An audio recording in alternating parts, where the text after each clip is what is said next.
My name is Zoe Hart, not my real name. And once upon a time, I was a big movie star. Everyone knew my name. My face was on giant billboards in Los Angeles. People clapped and cheered when they saw me. But not everyone was nice. Some people were dangerous. It started with letters. At first, they were sweet, filled with words like, "I love you," and "You're my favorite." But soon the words changed. The letters became strange, filled with things like, "You belong to me," and "If I can't have you, no one can." My heart would pound when I opened them. I stopped reading them. I threw them away, but they kept coming. Then the phone calls began. Late at night, in the morning, during dinner. Ring, ring, ring. When I picked up, no one spoke. Just heavy breathing. Sometimes a whisper. "I see you." I couldn't sleep. I locked my doors. I closed my curtains, but I still felt eyes watching me. One night, I was home alone in my big fancy house in the Hollywood Hills. It was dark outside, the moon hiding behind the clouds. I was brushing my hair in front of the mirror when, thump. I froze. It came from the backyard. Thump, thump, thump. Someone was there. I grabbed my phone. My fingers trembled as I dialed 911. "Please," I whispered. "Someone is outside." The operator asked me to stay on the line, but before I could answer, crash! A window shattered, glass everywhere. I screamed.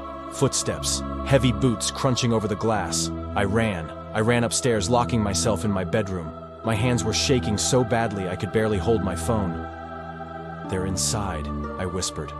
The footsteps got louder. They stopped right outside my bedroom door. Knock, knock, knock. "Zoe," a man's voice, low, creepy. "Why are you hiding?"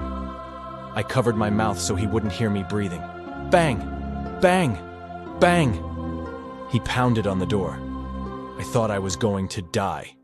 Then, sirens, flashing lights, the sound of police cars roaring up my driveway. Someone shouted from outside. The footsteps ran away.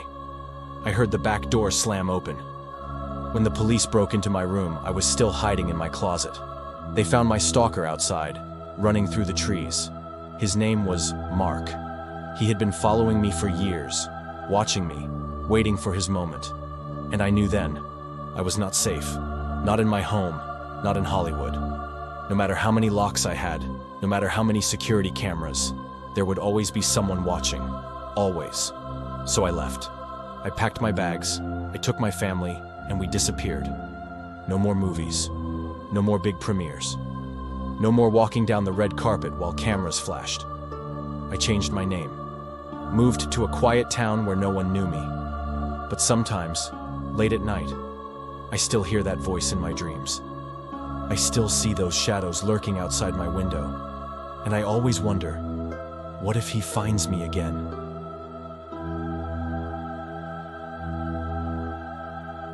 I don't want to say my name. I don't want to say where this happened, but this story is real, and it still haunts me.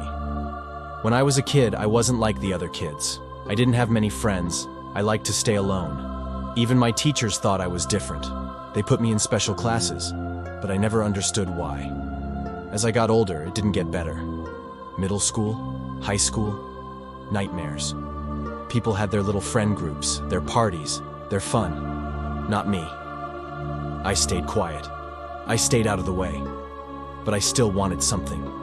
Someone. When I grew up, I finally had my own house. A big house. 2 floors, fancy furniture. The kind of place that impresses people. I had a good job. And then, one day, I met her. Her name was Lucy. I met Lucy on a dating app. She was beautiful. She had a sweet smile. She made me feel special. We went on dates. I was nervous, but she liked me. She said I was funny. She said she wanted to see me again. And then things got weird. At first, she just texted me a lot. Too much. If I didn't answer fast enough, she'd send or call me over and over. She wanted to know where I was all the time. Then she made me share my location with her. "Just so I feel safe," she said. One night, I was at my friend Jake's house. We were just hanging out in his basement, watching TV. My phone buzzed. It was Lucy. "Why are you at Jake's house?" I didn't answer. And then someone knocked on the basement door. It was Lucy. She had found me. She stormed in, yelling at me, screaming at me in front of my friends. She said I should be with her, not with them. She demanded I leave with her. I said no. That night, I told her we needed a break. She didn't take it well. She texted. She called. She banged on my front door. She rang the doorbell over and over. My neighbor had to tell her to leave. Then, she disappeared. For a week, I heard nothing. I thought it was over. I was wrong. One night, I got home late. I wasn't tired, so I made some food and turned on the TV. The house was quiet. Too quiet. Then I heard it. A soft click. It came from the dining room. I mute the TV. Another sound. The creak of a door opening. The door that should have been closed. I grab a knife from the kitchen. I shout, "Who's there?" Nothing. I dial 911. I say, "I think my ex-girlfriend broke into my house." The police come. They search everywhere.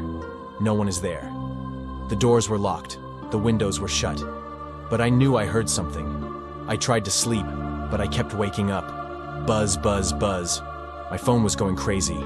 Texts from a random number. "Wake up. Please talk to me. Wake up. Wake up. Wake up. Wake up. Wake up." 8 times. It was Lucy. I texted back, "This is crazy. Leave me alone." And then I heard a scream from inside my room. "No!" The closet door bursts open. She was there.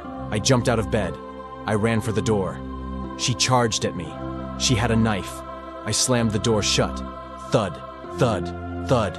She was stabbing the door. The blade was coming through the wood. I didn't know what to do, so I lied.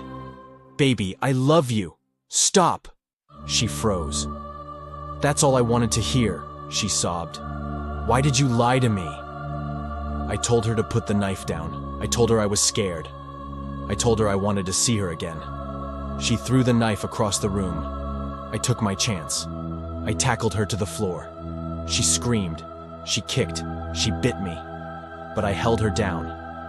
I screamed my address into the phone. Bang! The front door flew open. Cops. So many cops.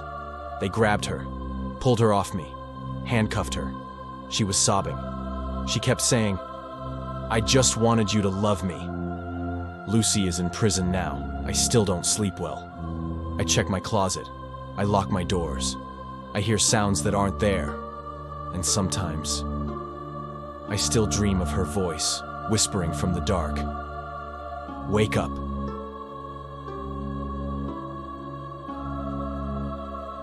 I was in 6th grade when this happened. It was the week of Halloween, and I was staying after school to help decorate a haunted house for our school carnival. It was fun. I got to hang out with my friends, eat pizza, and mess around. There was another kid who stayed late too. I'll call him Jake. At first, Jake was just a normal kid. We laughed, joked, and got along fine. But then, things got weird. One day, a group of girls came up to me, giggling. They told me I had a secret admirer. My heart raced. Who could it be? That night, when I was about to go to sleep, my phone buzzed. A message. It was from Jake. I opened it. My stomach dropped. "MIA, I need to talk to you." I hesitated but replied, "Yeah? What's up?" The typing bubbles popped up. They stayed there for a long time. My heart pounded. Then, the message came through. "I'm in love with you. I think about you all the time. I tried to impress you, but you never notice me. I can't take it anymore. I want you to be my girlfriend." My skin crawled. My fingers felt frozen. I barely knew him. I typed carefully, trying to be nice. "I'm sorry, Jake. I don't feel the same way. But we can still be friends." His reply came fast. "Why?" I tried to explain, but he wouldn't stop. Message after message. Asking, begging, demanding. Finally, he went silent. The next morning at school was a nightmare. Jake's friends kept coming up to me. Jake is going to kiss you today. He said he'll do it, even if he has to corner you. I felt sick. I ran to my teacher and told her everything. She told me to stay inside during lunch and recess. That wasn't enough. I went to the principal. He promised to do something. But Jake knew where I lived. A few days later, I walked home from school. I barely had time to drop my bag before... knock, knock, knock. I peeked out the window. No one was there.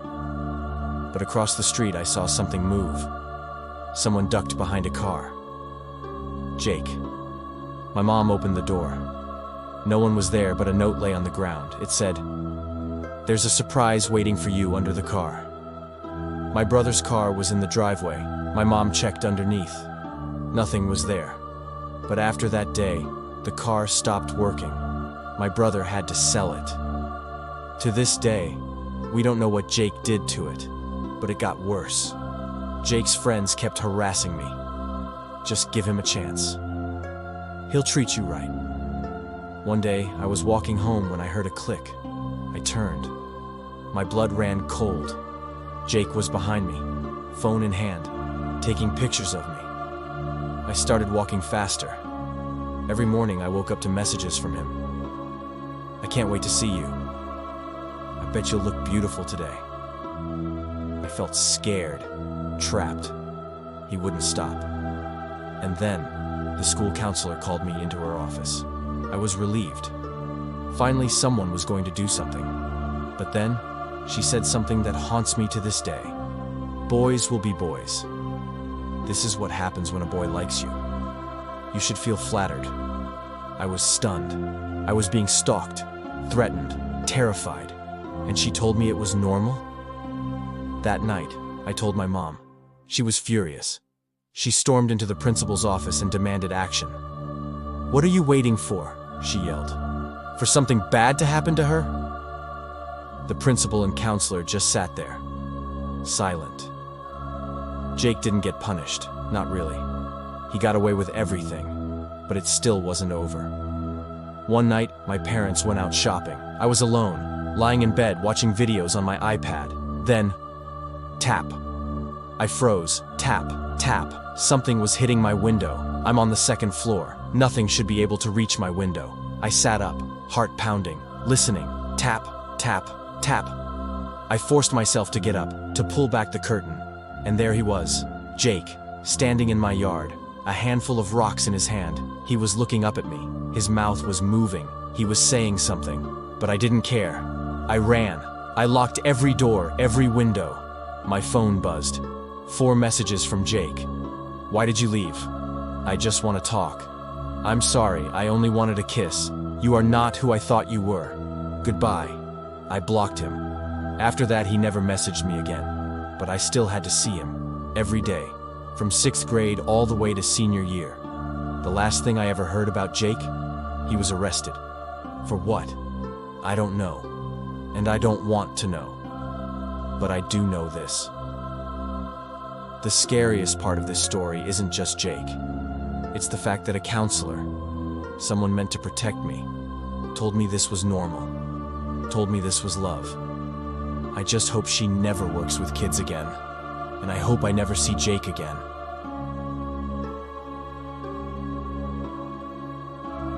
My name is Lily, and this is the scariest thing that has ever happened to me. It all started when I met a guy named Jake on a dating app. He seemed normal at first. We went on 4 dates. Our first was just coffee. Our second was drinks. Our third was dinner. But by the 4th date, I started to feel like something was off.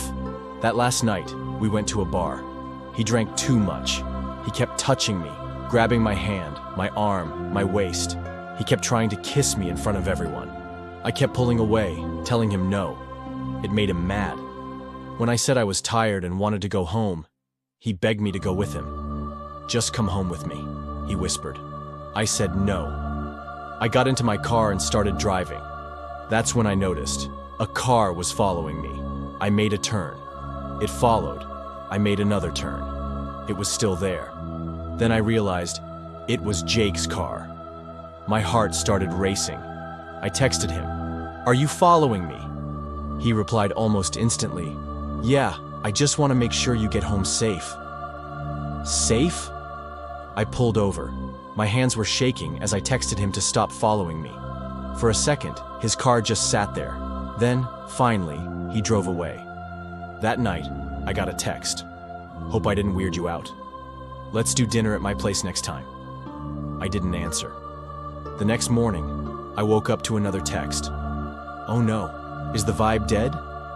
Then, just a few hours later, I finally replied, "Hey, I think you're great, but I don't feel a strong connection. I'd rather just focus on myself right now." Then came the angry messages. "Are you kidding me? 4 dates just to waste my time?" And then the worst message of all. "You owe me for everything I bought you. Pay me back." I blocked him. Then the no-caller ID calls started, one after another after another. I ignored them. Eventually, they stopped. But then, the flowers came. A huge bouquet sitting on my doorstep, with a note. A long, creepy note begging for a second chance. How did he know where I lived? I texted him one last time from a different number. "Never contact me again. If you come near me, I'll get a restraining order." I blocked him again. I thought it was over. I was wrong. That night, my parents were out. I was home alone. My room was upstairs. I woke up suddenly. Something felt wrong. I listened. Footsteps. Not outside, not in the hall, inside the house. I grabbed my phone and slid under my bed. My hands were shaking as I texted my family. "Who's home?" Then I heard it, my bedroom door opening. I held my breath. Then, a man sat on my bed. I could see his shoes. He whispered something. I strained to hear. "Hell no!" It was Jake. I pressed my hands over my mouth to keep from screaming. I heard him rummaging through my dresser. My breath was so loud in my ears I thought he would hear it. I prayed my phone wouldn't make a sound. Then, he stood up. He walked down the stairs. He left. I waited. 5 minutes. 10 minutes. 15 minutes. Then I called 911. The police came and checked the house. Every window had been unlocked. One was big enough for someone to crawl through. I showed the police all the messages. The texts where he admitted to following me home. But the police said there was no proof he was in the house. They couldn't arrest him. I got a restraining order. Jake never contacted me again. But for months, I felt like he was still watching me. Even now, in my new home, far away from him, I sometimes wake up in the middle of the night, my heart pounding. Was that a sound downstairs? Was that a shadow outside my window? Is he still out there?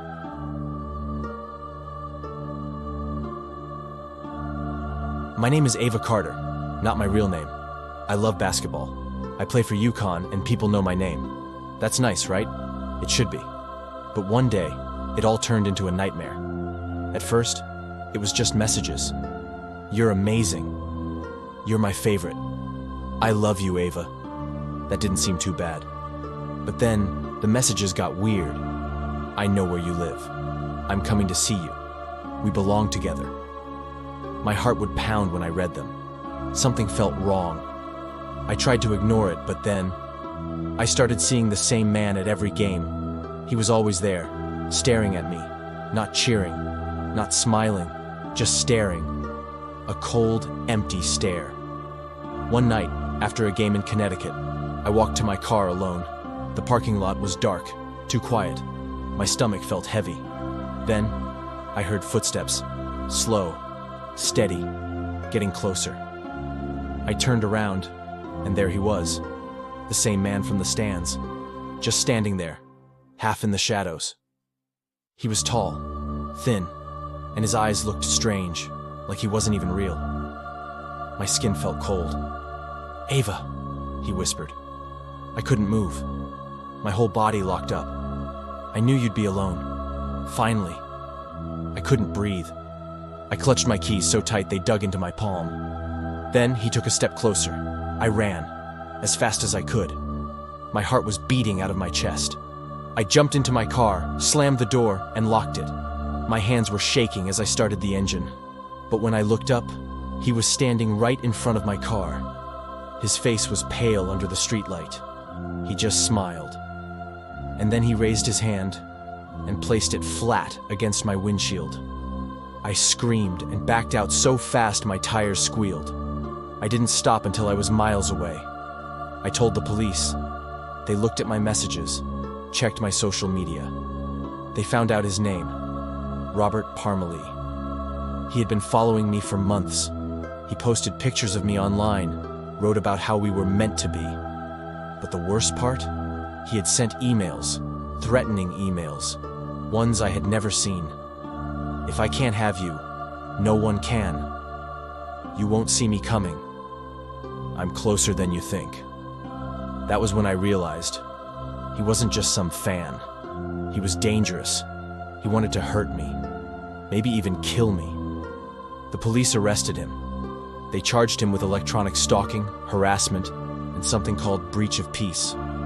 But even after they took him away, I didn't feel safe. What if he got out? What if he found me again? I couldn't sleep. Every noise in my apartment made me jump. A creak? Was that him? A shadow outside? Was he watching me? Basketball used to be my safe place, but now, every time I stepped onto the court, I felt his eyes, even when he wasn't there. I wish I could tell you the fear went away, that I could forget, but I can't. He might be behind bars, but in my mind, he's still out there, watching, waiting.